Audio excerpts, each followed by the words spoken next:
American McGee's Alice is a game released in this nice rounded year, 2000. It is a dark version of Lewis Carroll Alice in Wonderland story and universe. It includes also the universe of Alice Through the Looking Glass. It used the Quick 3 Arena game engine, and the game is a third-person shooter, not like its sequel, which is Manus Return, and which is a hack and slash genre of game. This was one of the first dark theme games I played on the PC with Half-Life 1. The game was ported as a downloadable to the PS3 and Xbox 360. Yeah, the game was pretty old for those consoles, and the port was pretty crappy. If you want to experience this game, you must play it on the PC. It was made for the PC and played with mouse since it's like a shooter. This is a kind of game I will totally recommend for everybody who wants to play a unique, twisted, that has a nice artistic direction for its time and a nice soundtrack. It is a cool game with must play for people that like third-person shooter. There was a sequel called Madness Return, as I said, and there is maybe a third game that can be made about Alice going in other minds of well-known people. This idea is pretty odd. Alice going telepathically mind teleportation. You can't really talk, there is nothing to read you anyway. The game will show you the main menu that set the mood of the game, with its main creepy soundtrack and the dong sound of a grandfather clock, counting the hours when you click in the menu. The loading screen is also really nice, showing a layout of an old dirty camera mixed with a steampunk. In the control menu, you can see the dark version of Alice doing the animations used in-game for the control. Yes, this Alice is pretty restricted in terms of polygons. It's pretty rough on the edge. For the gameplay, starting a new game will make you choose between easy, medium, hard, and nightmare. Yes, nightmare. If the game isn't enough a nightmare for you. Just don't choose nightmare or easy. The game is really hardcore and can be really cheap on the difficulty.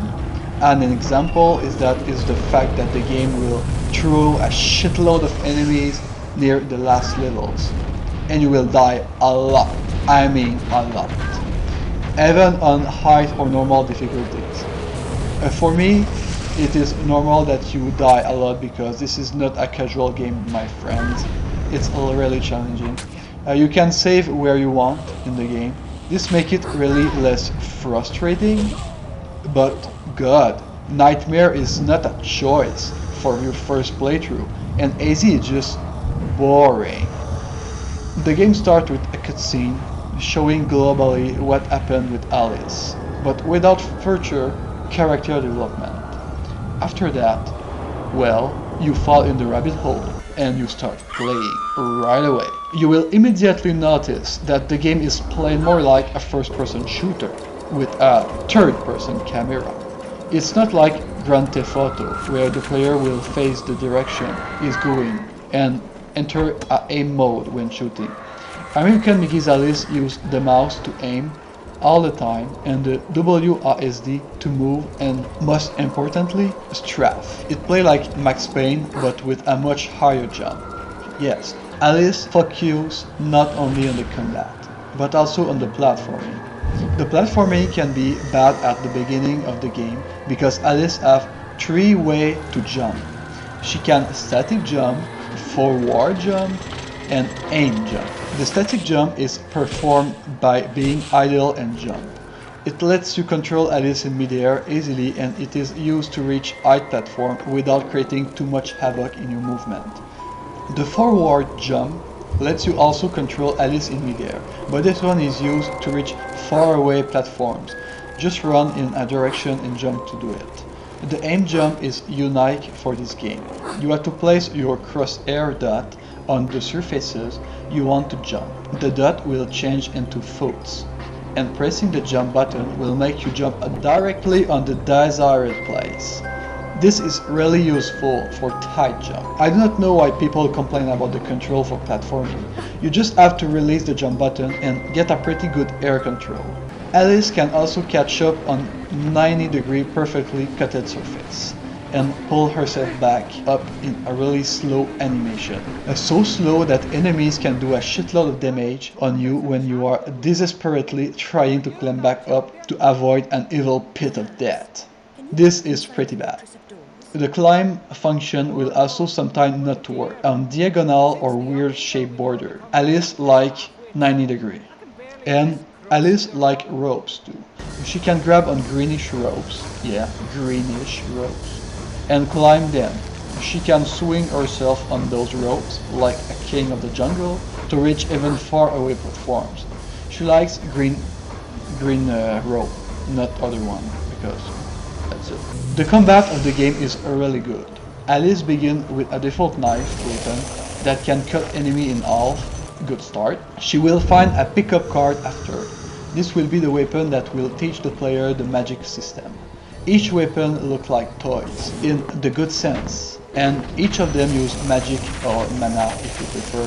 The magic is a bar that drains when weapons are used. When the bar is empty, Alice will switch back to her knife. The knife can be used as a melee weapon and a projectile weapon, so it's useful for most of the situation. Otherwise, it will be a bad game design quirk. But the knife is weak, and throwing it will make Alice vulnerable for a pretty long period of time. And this is quite bad. It will be better if the delay was shortened. The good thing is that killing enemy will give you a meta essence, which is basically a health plus magic refiller. So for most of the time, you will have magic if you use it wisely, like the Cheshire Cat told you. Meta essence is the life force of Wonderland. That of your enemies is especially potent. Collect what you can. Use it wisely. It's simple. Just don't use it a lot. Which means try to not use weapons that drain it fast. Or, simply put, do not play on Nightmare difficulty. Because Nightmare difficulty will also make the magic drain faster. That you can say a blueberry pie. There is no block function for most of the weapon, except one. But Alice is always on running speed, and a strafing skill is the way to dodge shit. The combat is brutal, as in Quake or Doom, with a gore galore and a bloody meat explosion.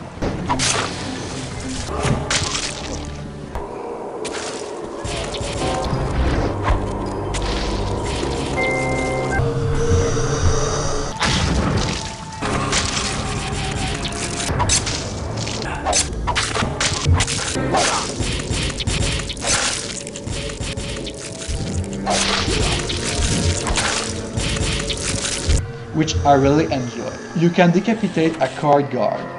Blood and magic will come out of the hole. It's just satisfying. It's more satisfying when it doesn't happen all the time. Alice also is gory death. I was curious when I see that the inside of her neck was modeled. For an old game like that, that's because she can be headshot and her head can explode. Boom! That's gorgeous. The melee weapon have no combo. The attack is used like an Unreal Tournament, where the weapon have two functions. There's a lot of weapons compared to Madness Return. Yeah, I will rage a little on Madness Return on some points, but there are arguments for it. All of the weapons are excellent in terms of originality. First, there is the default knife, of course. The 52 cards pickup that are sharp and are heat-seeking. The Crockett Mallet is a melee weapon that Alice can use instead of the knife. The fourth weapon is a jack in the box. It is the grenade of the game, and it is a grenade of hell. The problem is that the thrown physics of this grenade is ridiculously bad and never go where you want exactly. The weapon number 5 is the Ice Wand. This is the weapon you will never stop using before the jacks. This weapon is really powerful and frees enemies without using too much magic. The secondary attack is a shield of ice to block enemy attacks. The sixth weapon are the jacks. The first attack will make them turn around an enemy or more, and the spikes on the jacks will penetrate the enemy flesh for a delay. And the secondary attack is useless. The seventh weapon is really nice, because it's a weapon that will upgrade when collecting the same weapon over the game. This weapon are the dice. 3 to collect, 3 dice in total. Those dice lets you open a door to another dimension and summon an helper that will fight against the enemies. The type of the helper will depend on the level of your dice. You can also collect other same weapon like the cards, but I think it will just make them stronger. Or maybe I'm wrong with this. I'm sure the weapon duplicates are there to give the player more chance to collect the weapon, because yes, most of the weapons are skippable, which is something you can have in a shooter. The eighth weapon is the Jabberwork. Is the Jabberwork's ice staff. And god, this weapon is awesome.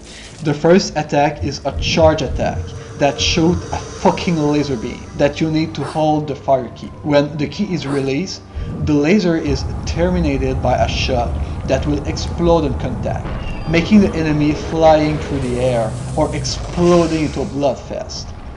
The secondary attack will create a rocket-like smoke that will go out in the air. Then you will question yourself, where are they now? And after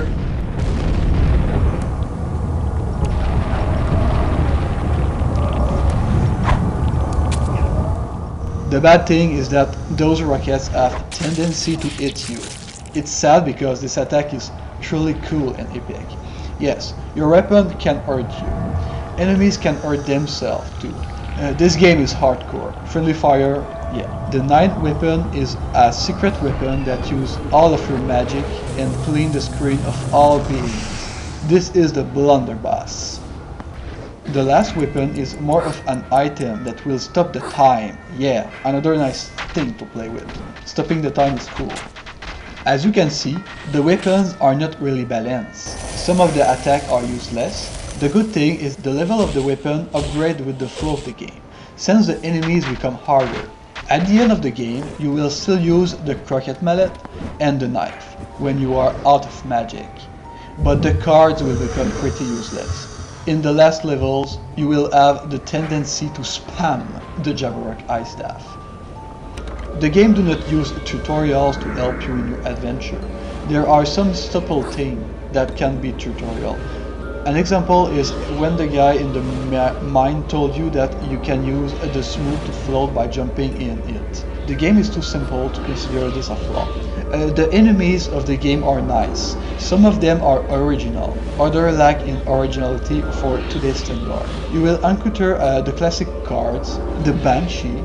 Hell yeah, those things scream at you and push you out of the way. They are the thing you want to kill first. You will fight different chess pieces, ghosts, dragon, a little inoffensive or devils. Yeah, they are really cheap. Yeah, they are really easy to kill.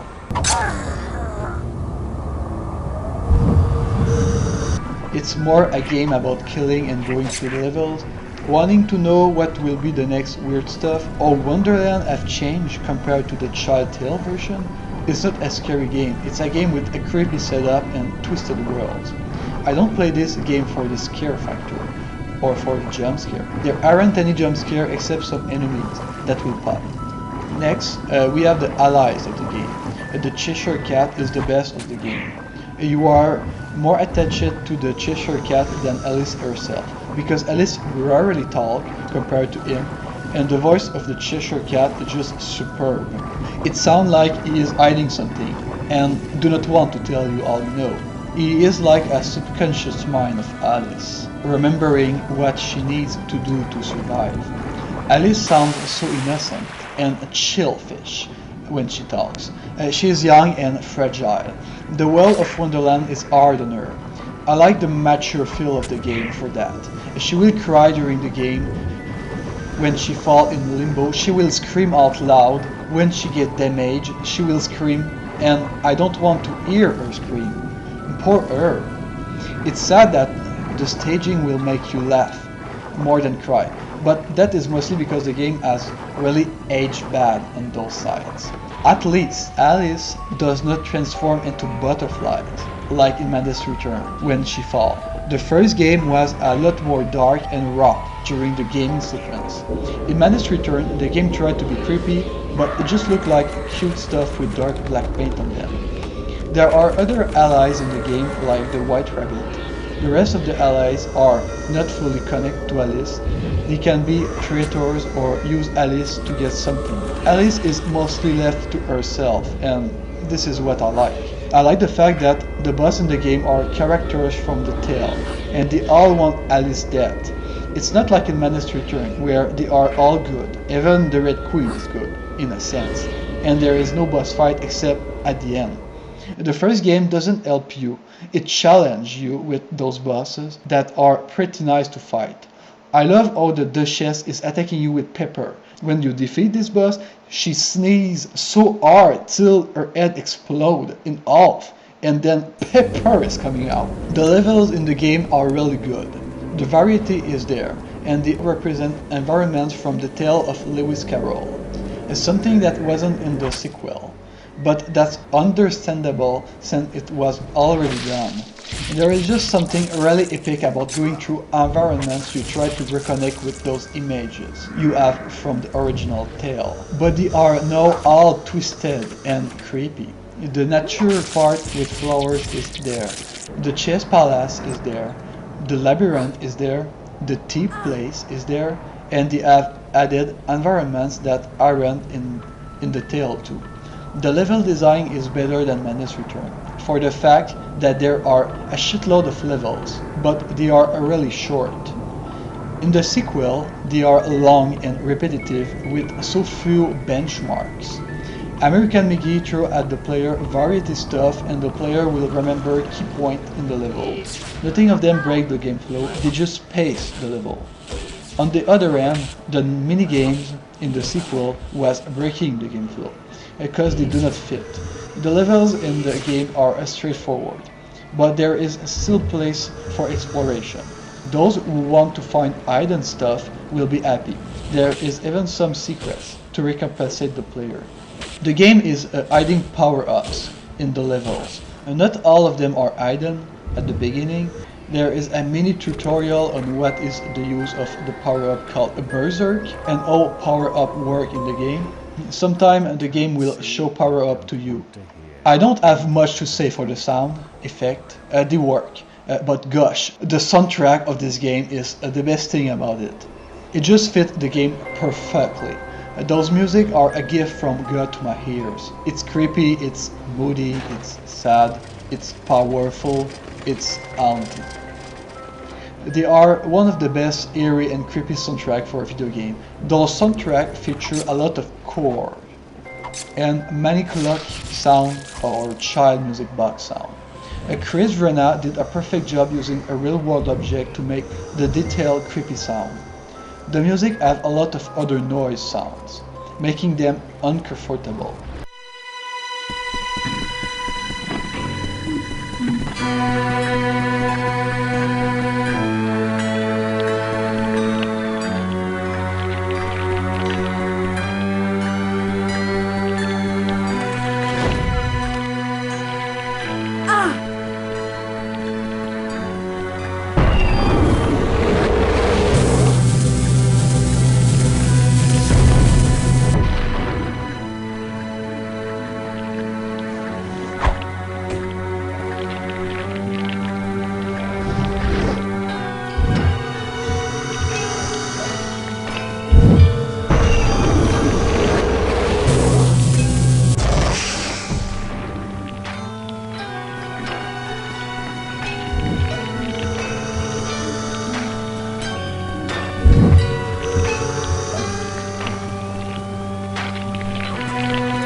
Madness Return music was good, but it was more ambient than music and less apparent. I want to notice that the dialogue, voice acting are superb.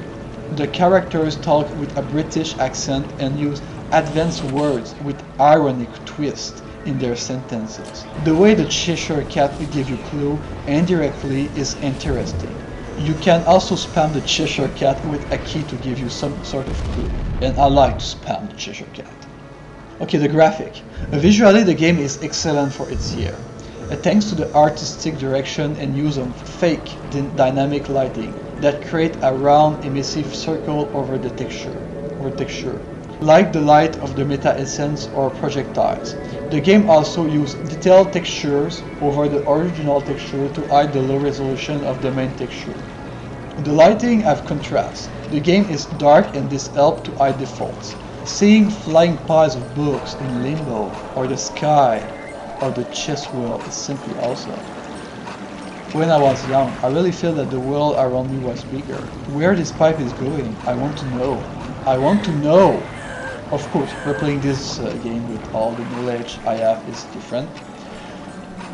But I can see where the effort is put to create that effect, because this game is really linear. An example is in the labyrinth. Each labyrinth are separated by towers that will challenge Alice on a specific thing. On the next labyrinth, you can see what will be the next tower, and the tower you just passed is behind you. I like how some levels are separated by portals. When you enter the green one, you exit from the orange one. And looking behind you, you can see the orange portal telling you what you have left behind and you cannot come back.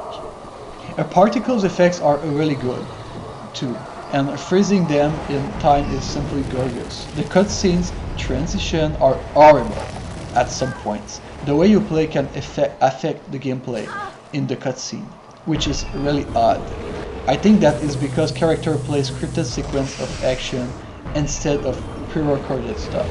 The modeling of the character is boxy and their texture resolution is horrible on big characters such as boss.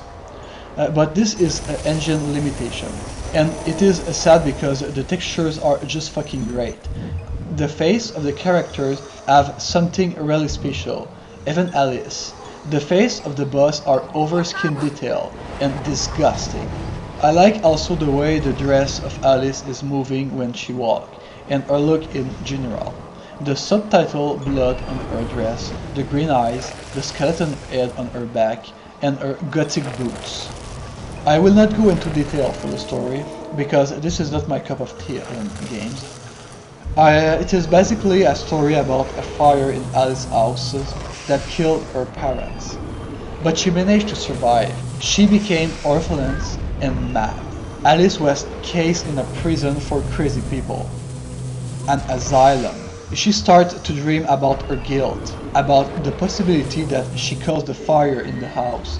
She was responsible. The oniric world of Alice took a wrong turn and began to fade away. Her dreams transformed into nightmares, and friends become foes.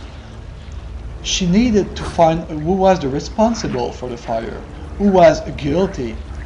In her dream, she fought against the Jabberwock, which is a boss of the game, that represents her guilt. I love that the Jabberwock lair is Alice's house. The Cheshire Cat is her subconscious. The Caterpillar is her guide, and Alice is a survivor. Alice needs to defeat the Red Queen, which represents another part of herself that do not want to discover the truth. Alice is not a grown-up person. After her last battle, Alice is free and can quit the asylum with her cat, and his sanity is reconstructed correctly. So, this game is a cool classic that everybody who likes third-person action or Unite games need to try. They don't need to finish it though, because the game will do that. The game will make you want to continue, want to see what will be the next part of Alice's nightmare behind the green portal. What the Queen of Hearts would look like. So yeah, maybe I will do an Alice Madness Return review. I said bad things on it compared to this game, but Alice Madness Return is a really great game with one of the most dark story told in a game, but not the most dark atmosphere. to stand up with the first. Madness Return also have one of the most wonderful artwork